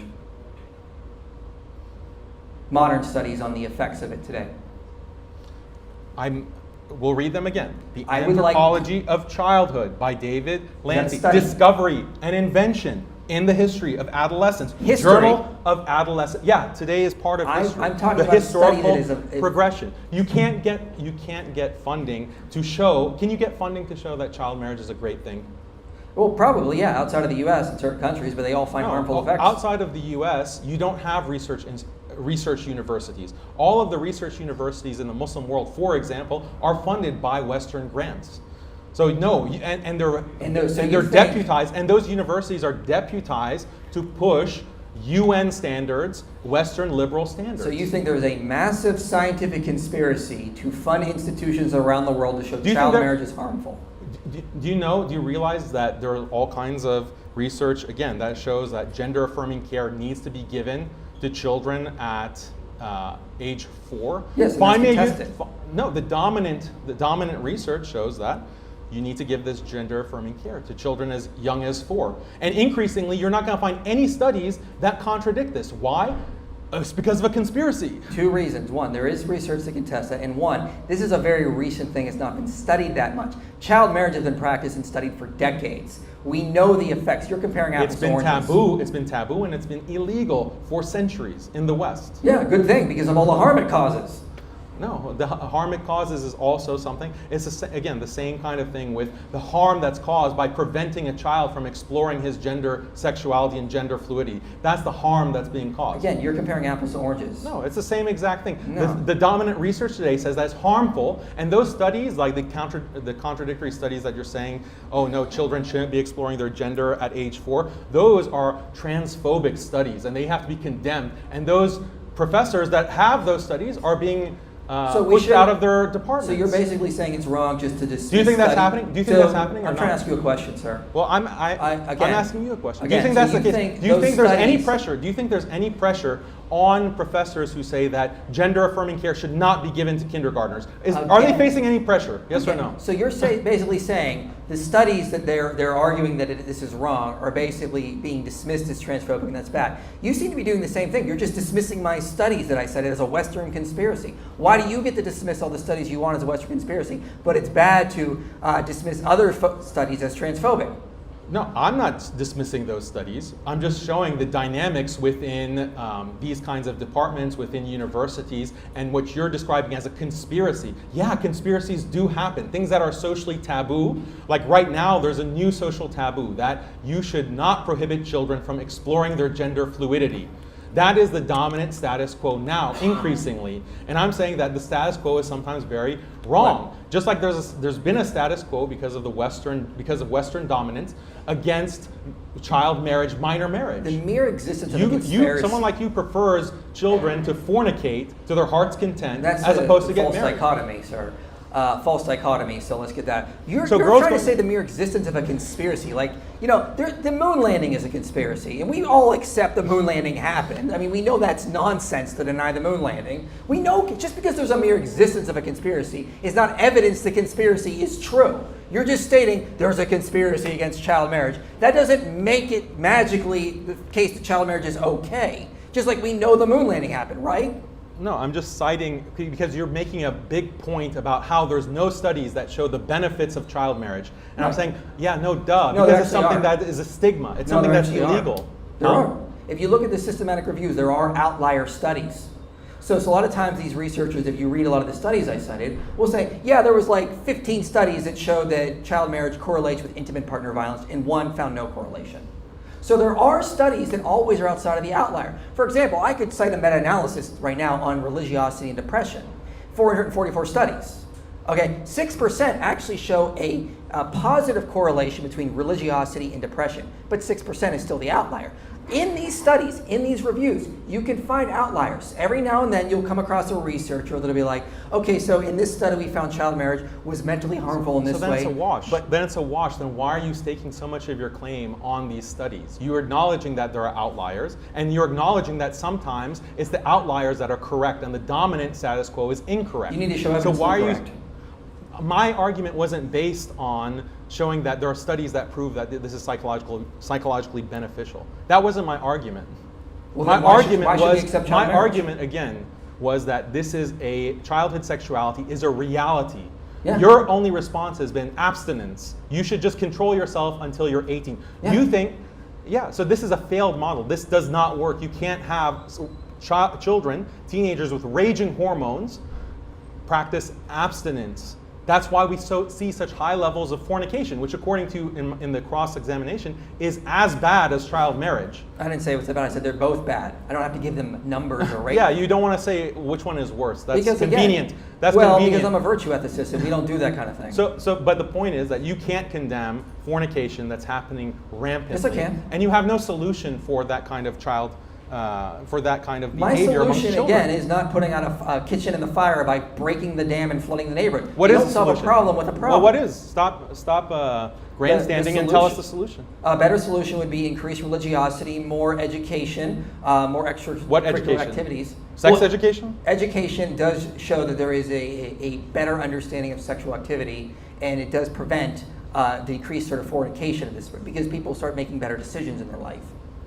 So there is no actual evidence that shows that this works. There's no evidence that shows that abstinence is something that has reduced fornication, reduced the levels of child pregnancy Do or you teenage think pregnancy. child marriages would reduce premarital sex? Yes. Wait, but your own study from Adam, your last debate with Nuria, you cited a study from Adam. Talk about this Amy. debate. Don't bring up my previous No, debates. because I'm your glad own that you've watched all my debates. I cited but let's a talk about the study. studies in this debate. Okay, let me cite a study then on this whole issue. Amy Adamczyk, Religion and Sexual Behavior, notes that in Islamic societies, which you cited last time, notes they have lower premarital sex. However, an earlier age at marriage does not appear to explain the relationship. So, earlier marriage did not decrease premarital sex, according to your own study that you cited last time. She says, what about child marriage? Okay, so I'll read you directly from. We find that ever married Hindus and Muslims are less likely to report having premarital sex than ever married Jews and Christians. And an earlier age at marriage does not appear to explain the relationship. So, marrying as a child or as early marriage did not decrease premarital sex. Also, I left out an important detail in a lot of the studies I cited. Child marriage correlates with an increase in STDs, cervical cancer. But the rates are much lower No. in Muslim countries, yes. Adamczyk is the one who cites that. Yes, but again, child marriages correlate How with does more she STDs. how does she define child marriage? Because the age of consent is much lower in Muslim countries, number one. And number two, no, I agree that there is an entire culture that prevents promiscuity. But marriage and chastity are encouraged in Islam. Gender roles are encouraged in Islam by law and by custom. But those things don't exist in the free liberal West, in this, the countries that are blessed by Protestant Christianity. So are you advocating the same kind of restrictions on gender mixing? Are you advocating for hijab? Are you advocating for all of these kinds of Islamic solutions to prevent the kind of child fornication that is so rampant in society? They said they didn't explain the relationship. My point is that early marriage, child marriage, did not cause a decrease in premarital sex. So you can have an Islamic society without early child marriage and still decrease it. You could have a Orthodox traditional Christian society with low premarital sex without encouraging child or minor marriage. Also, again, in the studies I cited in my opening statement, what comes up a lot is an increase in STDs among the relationships where one is a child. Typically the girl, because that's typically what happens. Child molestation, because it's stigmatized. STDs. Because marriage is stigmatized, so people are STDs diddling being kids in the increased because of closet. child marriages. That's more promiscuity. Child marriages or child sex? Because you're saying Child you're marriages. equivocating. Child marriages. The studies I cited show that there is an increase in STDs when a child marriage, when a society is allowing Which for child countries? marriage. Muslim countries? Sub-Saharan African countries, Yeah, Bangladesh, so sub-Saharan. Bangladesh. Those are the ones they were looked at. Child marriage increases STDs. STDs. Bangladesh has extremely low STDs. Not among the child marriages. Also in India as well. What is the study? You're citing things that I've never heard before. Okay, That go contrary to all of this other evidence. So the study is reproductive. I put in my opening statement: reproductive and sexual health consequences of child marriage. A review of the literature, and they say that here's the results: child marriage, as a result of poverty, has many adverse consequences on reproductive and sexual health of girls. These include death during childbirth, physical and sexual violence, isolation, depression, cervical cancer, a risk of sexually transmitted diseases. Teen pregnant women are at a high risk of preterm birth as well as neonatal death more than other women. Look. The thing with STDs, with all these kinds of problems that come, that you're citing, preventing harms at this level, psychological harm, etc. It comes at a macro level. There's an entire system that Islam endorses of patriarchy, gender roles, chastity, high fertility, loyalty to the husband. These are all values that Islam as a whole endorses, and these are all things that are being attacked by liberal modernity, which liberal Christians like you endorse and support. And that's the problem. Yeah, if your solution for this dilemma that I've posed for you of child fornication is just adopt all of these Islamic values or adopt patriarchy, but that's what you're implying by saying that there are Muslim countries who have low rates of premarital sex without child marriage, right? So how are they preventing premarital sex? I'm giving you the answer. It's because of all of these other patriarchal values. I am perfectly fine. So what is your solution? I am perfectly fine with saying that Islam has some good things in it. I've never denied that. Again, I wanted to read another study before. But those good things are solving the problem that you're not able to solve, that no Christian, modern Christian is able to solve. Health That's the problem. consequences of child marriage in Africa says a common belief is that child marriage protects girls from promiscuity and therefore disease. The reality is quite different. Married girls are more likely than unmarried girls to become infected with STDs, in particular HIV. So this idea you've been arguing that somehow we need to have child marriage is going to reduce promiscuity. You're not Let talking me about finish Muslim my countries, sentence. though. This idea that you're promoting that we need to allow child marriage because this can prevent fornication and promiscuity in the West is false. We see an increase in STDs. We see an increase in HIV, cervical cancer. That's what these studies I cited are kind of going over. Sub-Saharan Africa is notorious for HIV. It's notorious for child rape. It's notorious for all kinds of war. And by the way, Sub-Saharan Africa is Christian. There is a huge disparity between Muslim Africa and Christian Africa when it comes to HIV specifically and STDs. So you are citing very biased or non-representative studies when you're citing Sub-Saharan Africa. Those are Christian Africans, not Muslim Africans. Muslims are in North Africa, not in Sub-Saharan Africa. Yeah, I know. I'm pointing this out to show you how bad child marriage is. You're the one saying child marriage is great. It's going to lower fornication. No, I didn't say that I did not say that child marriage is the magic bullet that is going to solve fornication. But it's definitely a factor as a part of an entire system of patriarchy and gender norms and chastity that liberal Christians like you are opposed to. And again, your own study shows that early child marriage does not help to reduce premarital sex. It did not mediate it in Amy Adams' Nothing showed study. that. You cited Sub-Saharan Africa. Again, that's And not it's a different those study. aren't Muslim countries. I'm going back to Amy's study. Yeah, and Amy I again shows explained that the Adams study that it's not just, again, child marriage that prevents the premarital they say sex. it prevents nothing. It's not even. It doesn't mediate the relationship at all. Yeah, because it's banned. It's outlawed. In Muslim countries, it's banned as well. Not in the country she was looking at. Where does she say that? Let me pull it up then. All of these Muslim countries are under UN international law where child marriage is banned. It's a human rights violation. It still is practiced in a lot of these countries, like Okay, so Niger, if it's Mali. practiced, then that would be the explanation for why there's lower rates of premarital She sex. says that's not. This says that's exactly. It's not So the that's reason. you're speaking out of both sides of your mouth. No, I'm pointing out what the out that study says. it's illegal. Just because something's illegal doesn't mean it's not practiced. Yeah, They do so lots of where things was- that are legal. Where was her analysis that child marriage specifically did not reduce premarital sex? In all of was the able to countries de- she looked How at. was she able to determine that? The countries she looked at were Nigeria, Chad, Guinea, Mali, Niger, Azerbaijan, Zambia, Moldova, Haiti, Zambia, Zimbabwe, Ukraine, Madagascar, Cambodia, And Congo, where does she say that child marriage did not prevent premarital sex? I already quoted it for you. What was her explanation, though? The point is that when they And you run can the read laws, the explanation? it does not mediate it. So she says there is no. The explanation is child marriage or early marriage did not mediate a relationship that reduced premarital sex. Where is she making a causal claim that it does not cause less premarital sex? That's what I'm looking for. Otherwise, it's just, again, descriptive. Yeah, that's what you have to do in these studies. You can't, even as you've admitted in your past debates, Yeah, okay. you can't necessarily find a causal link. Correlation does not Yeah, mean it's causation. evidence You're of applying something. causation. You're saying that you're countering my argument by saying that, well, child marriage does not cause a lower rate of premarital sex. Yeah, and this is a study that shows evidence of that. She's saying that there's no correlation. She doesn't say anything about causation. She doesn't say anything about causation. She says correlation. Exactly. Yeah. But you're making a causal claim. I'm saying that's evidence, to use your own phrase. It's, you know, like when you were It's debating Tom absence Jump. of evidence. Remember when you were debating Tom Jump, you said you don't believe in the harm principle, but the harm is evidence of something that is bad. Right. In these studies, this is evidence that once again doesn't mediate the relationship. No, you're saying that there's no cause. There's no cause between between child marriage and a decrease in premarital sex. I'm right? saying there's Is no that correct? relationship. I'm saying there's no relationship. There's no relationship. Okay. Yeah. So you're saying that this one study doesn't show a relationship, therefore there's no relationship. I'm saying there's no evidence of it.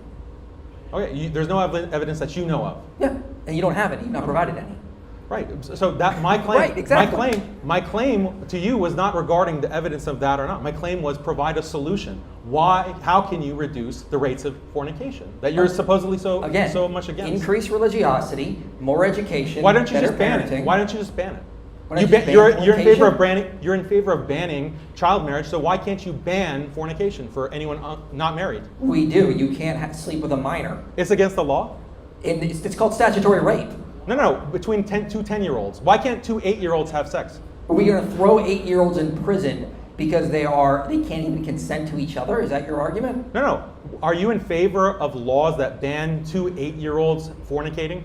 I would be totally in favor of preventing it. I don't know how you'd make it that a law, because again, they can't even consent. Why not? You have a law against child marriage, so wait, why can't you have a law let's- against fornication? Let's walk through this. For So, 10-year-olds. Let's walk through 9-year-olds. this. Why? Let's walk through this.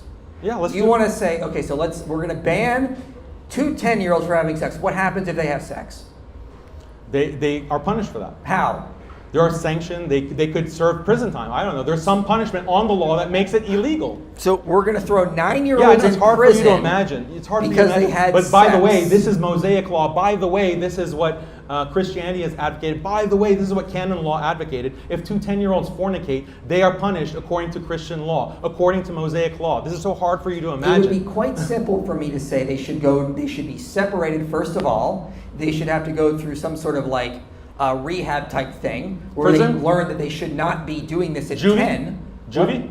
No, not juvie. That's Why not? horrible. Why not? So why We're are you gonna so throw hard? them in there with so murderers. someone who practices child marriage, like a 25-year-old with a 17-year-old, he should be locked up, right? Yeah. But two 10-year-olds fornicating, that they should just have some nice rejuvenation or 10-year-olds cannot consent. They're consenting with each other. They don't know what they're doing. Yeah. So what are you going to do to punish them? Again, In the same way, rehabilitation. in the same way that you're going to punish the 25-year-old.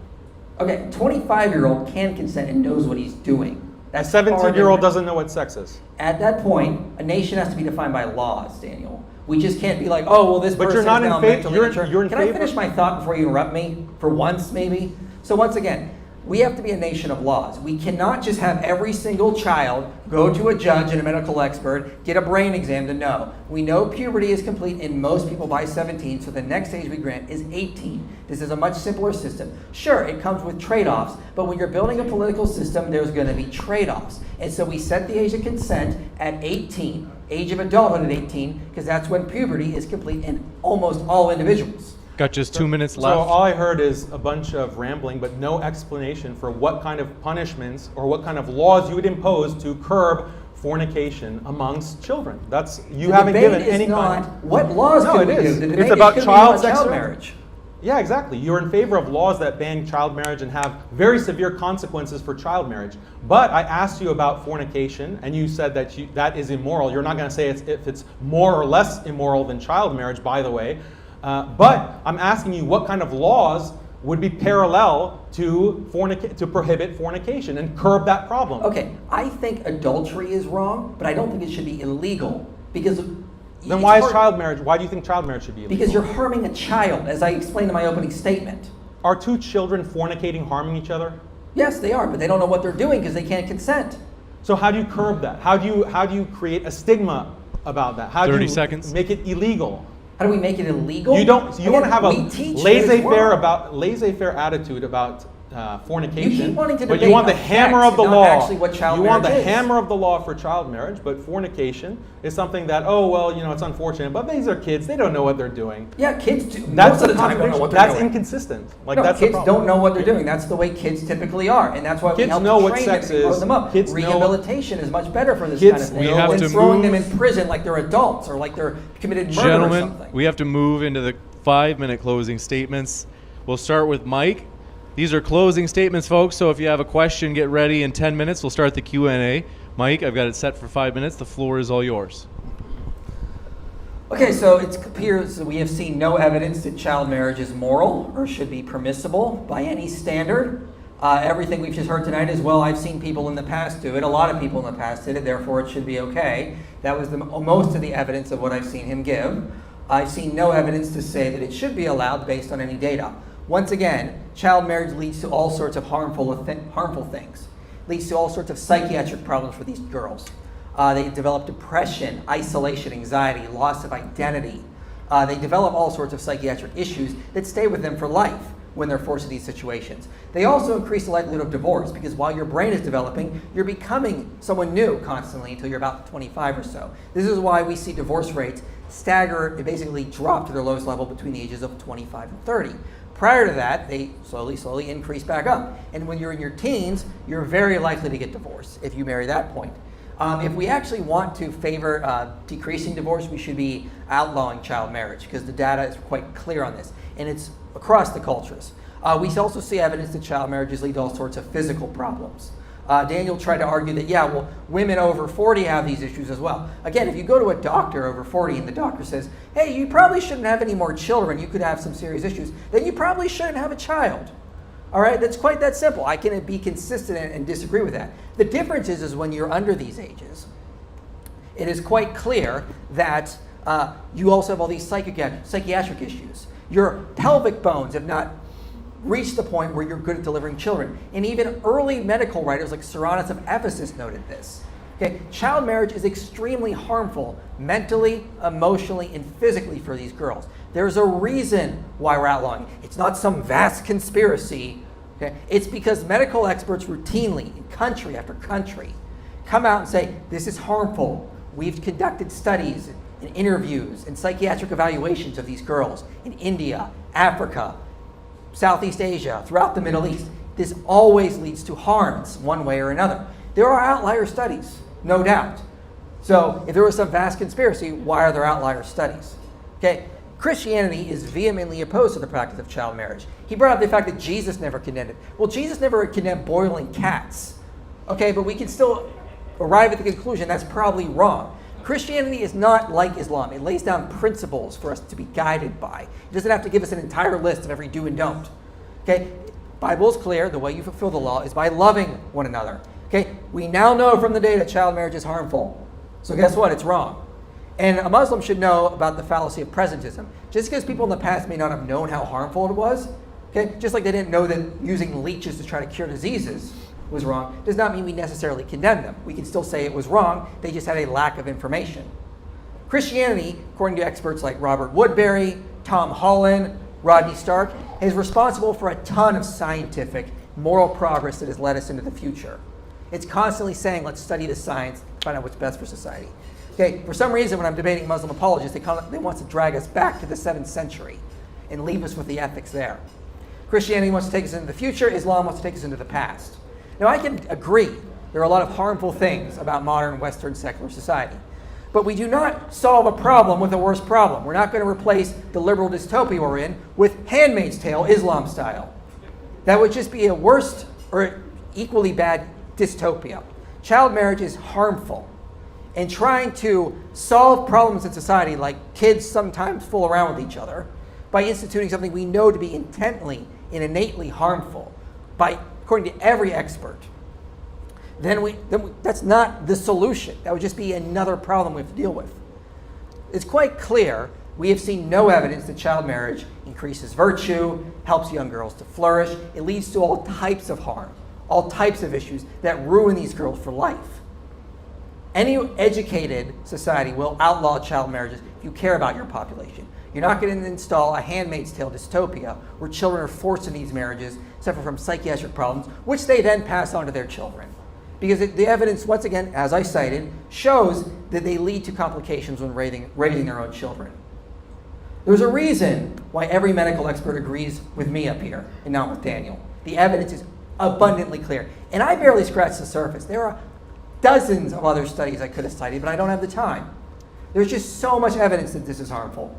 And we honestly should outlaw this around the world and start helping girls to flourish and live better lives, not forcing them into marriages where they're going to suffer immense harm. Thank you. Thank you very much. We'll go over to Daniel for his 5-minute closing as well. Daniel, the floor is all yours. Okay, so Mike is talking about, well, for 40-year-olds, older women, they should just ask their medical doctor to make sure it's safe. Well, why can't you say that for children as well? You can ask, you can have minor marriage, and before any consummation of the marriage, you ask the doctor, you have a full physical examination, and then you make sure by the medical professionals that it's physically safe. Then would you be in favor of it? In favor of child marriage, then would it be morally acceptable? Mike talks about psychological harm. Again, I cited studies showing that the psychological harm is due to a family environment, due to molestation, is due to other kinds of social stigma, and not due to the actual adult-minor relation. Emotional damage as well. Again, the status quo now is one where child marriage is stigmatized, minor marriage is stigmatized. There's no stigma with children fornicating. Why is there psychological damage in marriage if you have like a 20-year-old and a 17-year-old getting married, which Mike considers to be morally unacceptable? Why is that so emotionally damaging, but two 17-year-olds fornicating is just fine, or two 10-year-olds fornicating is just fine? What about, is it a surprise that there are no medical studies showing the emotional damage that comes with all kinds of sexual promiscuity, that comes with all kinds of behaviors that are socially sanctioned or socially acceptable in society? We don't find those kinds of studies in abundance. Why? Because it's determined by the culture. It's determined by the status quo. He also says that every medical expert agrees with his position. Well, every medical expert now is saying that gender-affirming care for kindergartners is something that's important. And if you prohibit gender-affirming care, then that is psychologically harmful for children, and it causes emotional damage for children. So again, all of these studies that Mike has cited, it just takes a very little bit of analysis to show that they're full of holes, and they don't support the overall contention of the debate on whether child marriage or minor marriage is morally acceptable. Mike also talks about Jesus never condemning boiling cats. Boiling cats wasn't an accepted, widespread practice in the time of Jesus, but child marriage was, and child marriage was sanctioned by the Jewish rabbinic authorities at that time. Nowhere does he condemn that. Nowhere does he even come close to making an explicit statement condemning it. So overall, Mike did not give us a solution for childhood sexuality and all of these children fornicating. He hasn't proposed any outlet for these raging hormones starting from children at age 8 or 9. Did Mike explain how attitudes towards child marriage radically shifted in the last 300 years? No. Did Mike explain why Jesus didn't condemn the child marriage that was rampant in his time? No. Did Mike explain why the Bible never comes close to condemning child marriage, and in many cases actually seems to command it? No. Mike has failed on all of these points. Overall, my opponent has refused to answer some of the very basic questions on this topic, and his overall approach is full of inconsistencies. So finally, as a Muslim, I want to conclude by saying that I'm proud of the Prophet Muhammad sallallahu alaihi wasallam and everything he did. He was the most moral man, the greatest example for humankind, and his marriage to our mother Aisha is not a source of embarrassment or something for Muslims to be defensive about. Rather, it's something that is an inspiration to the world, a sick world, increasingly sick world that is destroying itself and doesn't even realize it. My opponent here has nothing to say about that overall trajectory. He called it progress in his concluding statement. It is so bizarre for a Christian to be promoting these kind of liberal, materialistic, atheistic values of progress while also condemning his entire tradition. A couple of months ago, the name of the Prophet ﷺ was trending on Twitter, and it was because people were insulting him and attacking him, especially his marriage to Aisha, our mother Aisha. And when you looked at the kind of people who were the most vile and bitter in their venom against the Prophet, there was a clear pattern. These were people who were fervently against God. They hate God. They hate religion. They hate marriage. They hate family. They hate tradition. They hate gender norms. They hate everything that is decent and wholesome and good, and just advocate this progress, which is really debauchery and degradation. So all of these haters consider the Prophet Muhammad ﷺ to be enemy number one. What does that tell you about this man? Thank you very much. With that, let's give a round of applause before we start the Q&A. Thank you very much, gentlemen.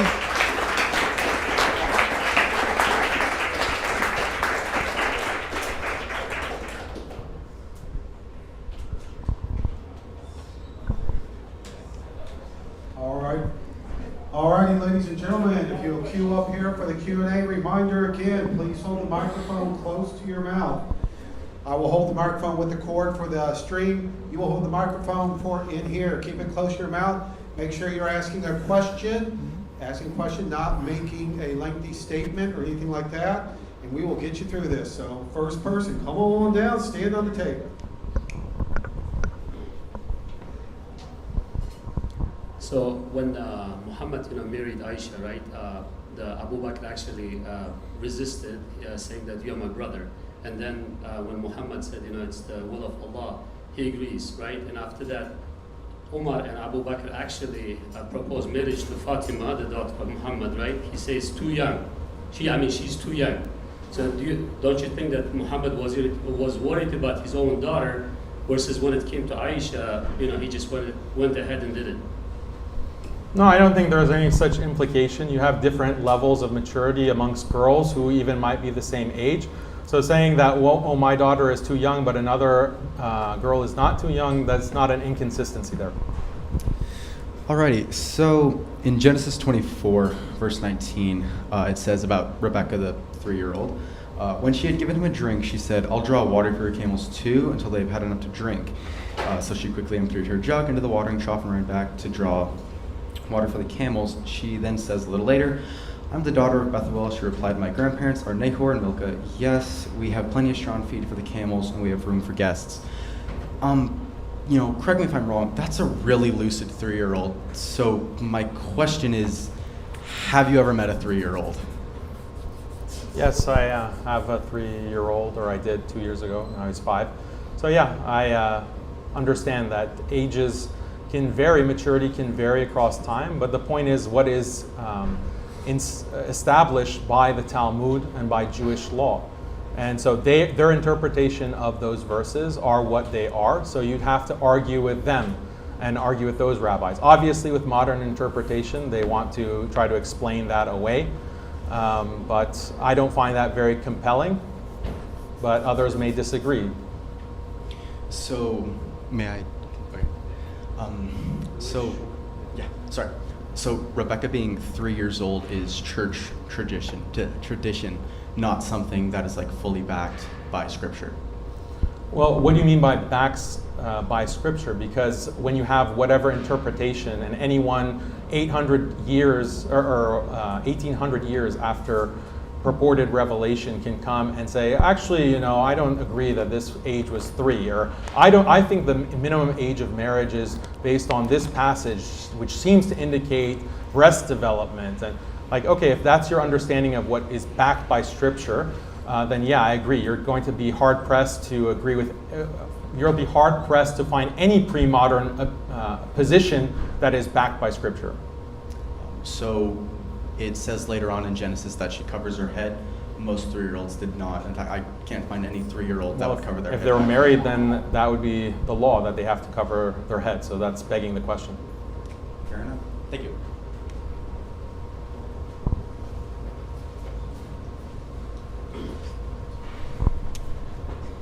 My question, so I have similar questions to Daniel and Mike.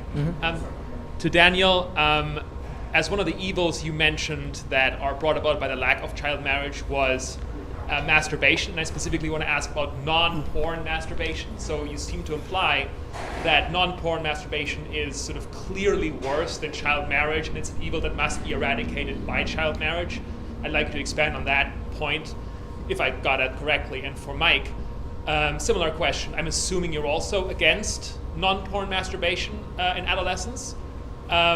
So my question is, the dominant literature on that would probably be that non-porn masturbation is not harmful at all. So why can you disagree with the scientific consensus on that subject completely and yet rely on it so much when it comes to child marriage? Go ahead. I need a mic. Oh. Yeah, so in Christianity, we believe there are different types of sins. There are sins that harm others. There are sins that harm yourself or your own spirituality. I would say that's more of a sin that harms your own spirituality, as it directs you more to focusing on women as objects in a lot of ways. But no, it doesn't harm others. I mean, that doesn't mean necessarily is good either. I mean, using Daniel's own criteria that he used in his debate with Tom Jump, harm is evidence that something is bad. And so child marriage is severely harmful, much more than masturbation, as we can see from the data. And so that's why it should be abolished. But again, there are things that can be harmful, like lying. I don't think that, if I lie to David or something, I don't think I should be thrown in prison for something like that. I don't think, adulterers should be thrown in prison necessarily, even though I think it's wrong. So there's different types of sins, different things that are wrong. I would just say that child marriage is just, as Jesus talked about, a greater sin at times. So yeah, that's your answer. No, I think that the solution, as I mentioned, I think what I said is completely consistent, that marriage is better. And even for my own children, according to what is the minimum age in our locality, I want them to get married as early as possible. I want them to get married, I have boys, and I want them to get married in their teenage years if possible, because masturbation is something that has incredible amount of harm. Psychological harm, emotional harm. These are things that Mike is blissfully unaware of, because his understanding of what is harmful is just dictated by liberal morality that is enshrined within a very liberal scientific establishment. So that's why he's kind of has this blind spot for things that his own religion condemns as extremely harmful, like masturbation, but is just taking up the mantle for child marriage, even though the Bible that he claims to advocate for condones it. So, I mean, this is an inconsistency in his position, not an inconsistency in my position. I think that getting married as a teenager is much better than masturbating, whether with pornography or without it. Why, if I may ask? And I'll leave after that. Why do you think It's that? harmful. It's spiritually harmful. It's psychologically harmful. It's emotionally harmful. Question for both. So let's imagine that we have a society with Sharia, and would you guys say that it would be productive for a society to actually do that? Like, wouldn't there be more possibility for a harmful situation? Let's say, like, there's a lot of stranded kids that are orphans. They're not in an orphanage. Like, they're just out there, and if we sexualize children, wouldn't that just make it much more plausible that sexual abuse would happen, which we do see in Islamic places? And wouldn't this, you're trying to keep it, for example, inside of marriage, but you believe in muta. For the audience, muta is a short-term marriage where people can marry for, let's say, like 2 days or a very short period of time, and then instead of prostitution, they just do a very short marriage. So would you like, for example, your kids to be married in muta with a 52-year-old? Yeah, so muta, what was it? The first question? Can you was come what? back? Sorry. I'm confused on the question, I'm too. confused on the question. What was the first question? Sorry. So the first question was on what will be the implications in society if we would accept Sharia and Islam and fully accept it in our society. What will be the consequences on whether more children will possibly be harmed if we sexualize them? And it was that. And the second one, if you live in marriage but you believe in muta, would you let your children be given in marriage in muta for let's say 2 days with a 52-year-old, and then just consume their marriage, and then just everybody goes their way? Would you allow that? So first of all, I'm not Shia. Muta is a Shia practice. But for the sake of argument, let's say that you do have muta marriage as something acceptable. It's still not something that happens with like a 2-year-old, as you said in your question.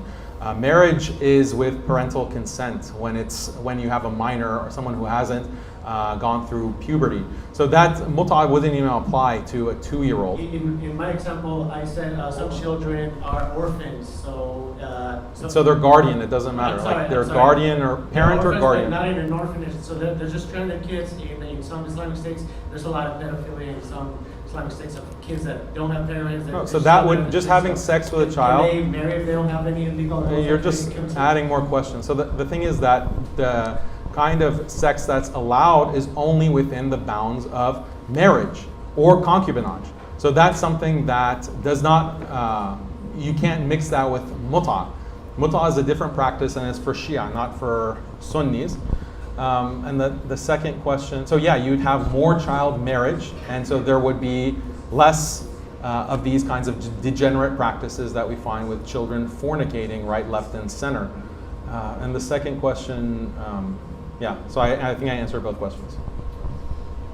So Mike presented a whole bunch of evidence that child marriage was harmful, specifically physically. Do you disagree with those at all?